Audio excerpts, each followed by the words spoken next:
Yo mga idol, kumusta? Mandrekma Sports TV nga pala. Ating pag-usapan, Barangay Nebra, Maverick Amisi, Trade at Aralco gustong kunin ng Northport Batang Pier. Pero bago na nga yan, kung bago pa lang sa aking channel, huwag mong kalimutan mag-subscribe at i-click ang notification bell para lagi kang updated sa ating latest upload pa natin. Pero ating talakayin, una natin pag-usapan. So nagdaang laban ng ating Barangay Nebra laban sa kupunan ng Meralco mga idol. Isa pa rin ang kupunan ni Coach Tim na muntik na rin makakapasok sa finals kung natalo lang ang kupunan ng Meralco sa semi-finals mga idol.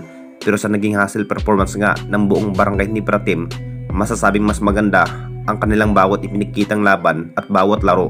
Pero sa pagkatalo nga ng Barangay Nebra sa semi-finals mga idol, talagang magagalaw na nga ba ang line-up ng Barangay Nebra sa off-season ng ating liga? Baka i-trade na nga ba ito ang nasabing player na si Maverick Amisi sa kupunan ng Barangay Nebra?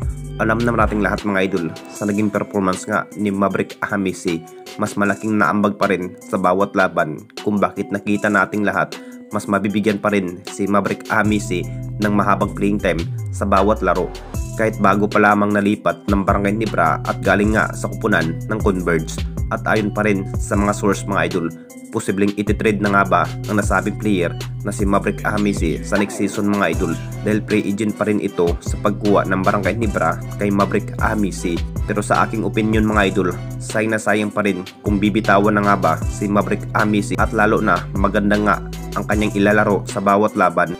Isa pa rin si Maverick Amisi sa napaka-importanting player ng Barangay Nebra kahit bago pa lamang nalipat ng Barangay Nebra si Maverick Amisi. Pero pinatunayan pa rin na mas maganda nga ang kanyang average sa mata ng management ng Ginebra, kung bakit sayang na sayang pa rin kung bibitawan na nga ba si Maverick Amisi ng Barangay Nebra. At dito na naman tayo sa isa pa nating balita. Aralco gustong kunin ng Northport Batang Pier.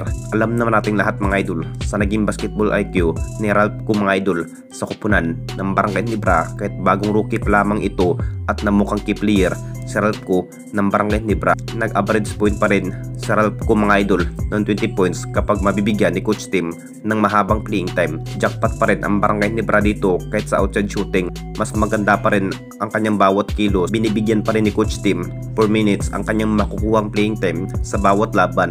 At starting 5 na nga ito ng Barangay Nebra. Dito na rin nagka-interesado ang kabilang kampo, particular sa Northport Batang Pier.